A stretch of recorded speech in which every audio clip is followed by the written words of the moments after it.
C'est vrai que c'est pas évident, parce que Thérèse, elle n'a pas eu d'enfant, tout ça, mais elle était quand même élevée dans une famille très chrétienne, qui ont eu une très bonne éducation.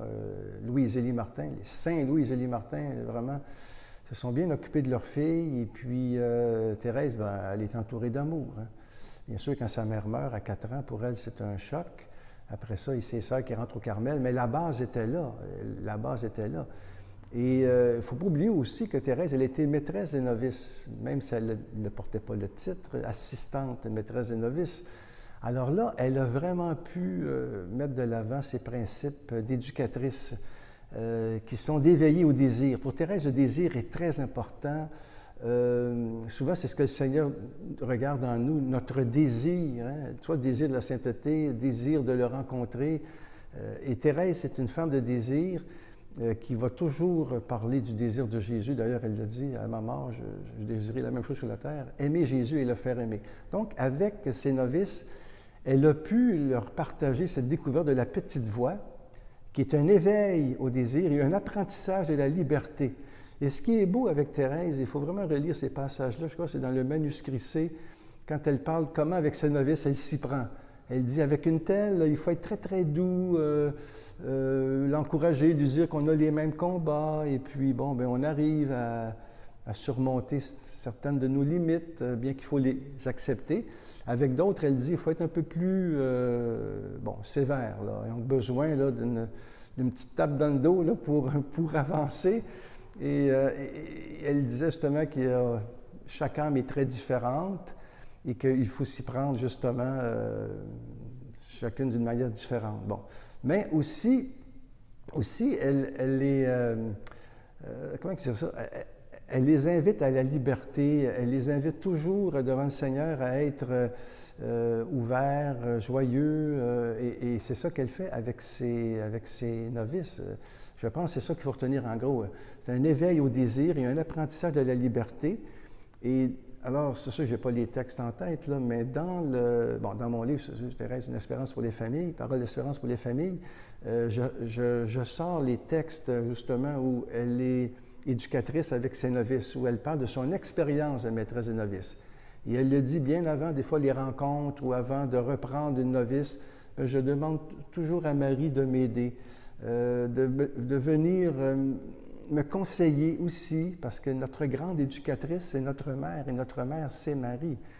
Et c'est beau de voir comment que Thérèse, elle se sent petite, mais elle sait que le Seigneur se sert d'elle. D'ailleurs, elle va dire à sa mère prière, elle l'écrit, elle dit, vous savez, si j'étais pleine de défauts, je ne pourrais pas remplir le rôle que vous m'avez donné. Je n'ai pas à m'enorgueillir de ce que je suis, mais tout le côté quand même, les charismes, les attitudes, les qualités que j'ai, mais c'est pour la gloire de Dieu. Et le Seigneur s'en sert pour, justement, mon rôle de maîtresse de novice. Mais je sais bien que tout vient de Dieu. Alors moi, je ne peux que rendre grâce.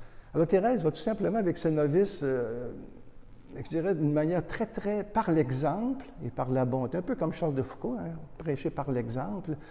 Bien, montrer que la petite voix, en fin de compte, c'est de supporter ses imperfections avec douceur, de ne pas s'étonner des défauts des autres, mais plutôt de rendre grâce pour leurs qualités et de faire confiance au Seigneur.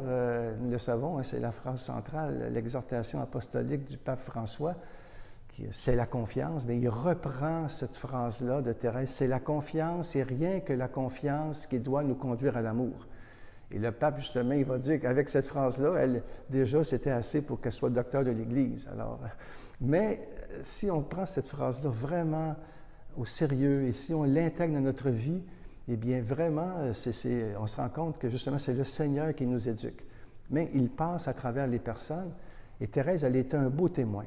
Donc, il faut relire un peu ces passages-là de l'histoire d'une âme parce qu'il y a beaucoup d'extraits quand elle est maîtresse de novice, où on voit justement Thérèse dans son rôle d'éducatrice, maîtresse des novices, où elle éveille au désir ses novices, où elle les invite à la liberté et surtout de ne jamais se décourager, de toujours s'accepter comme on est, de faire confiance au Seigneur et de rendre grâce aussi pour les qualités qu'on voit chez les autres personnes.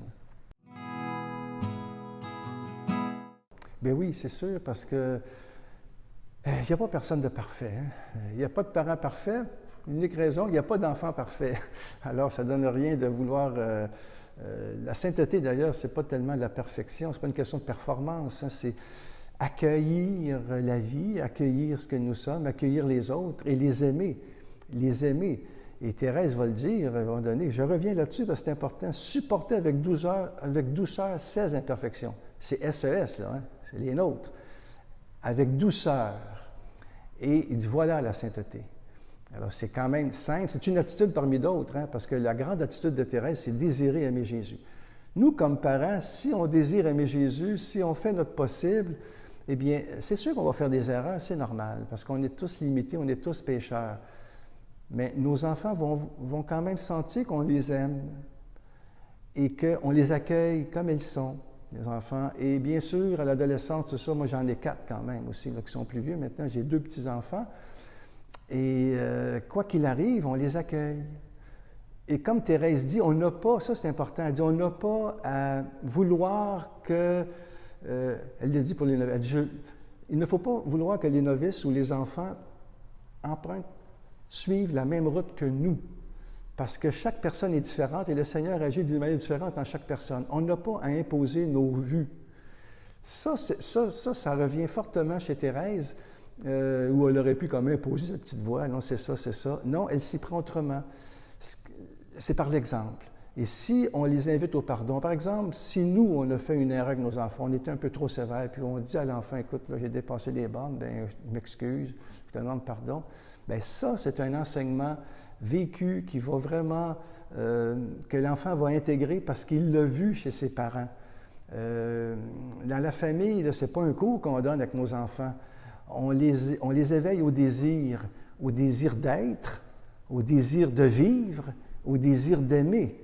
Et Jésus va s'arranger avec ça. Un jour, peut-être qu'ils feront une rencontre du Christ. Mais déjà, nous n'avons pas à vivre ce que nos enfants ont à vivre et les empêcher parfois de vivre certaines expériences qui peuvent nous être négatives, surtout à l'adolescence, là. Et alors, c'est sûr que c'est des soucis. Comme Thérèse, elle avait des soucis pour certaines de ses novices, mais elle les donnait au Seigneur. Elle dit, Seigneur, regarde, tu la connais, bon, je prie pour elle.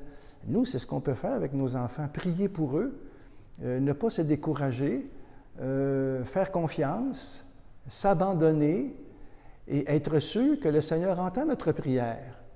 Et en passant par la Vierge Marie, bien, c'est encore drôlement efficace, parce que c'est notre mère, elle le sait, elle aime nos enfants, Marie, et elle veut le mieux pour eux. Et dans l'Évangile, Jésus lui-même va dire, le Père, tous ceux qu'il m'a donnés, il ne veut qu'aucun de ceux qu'il m'a donnés ne se perde.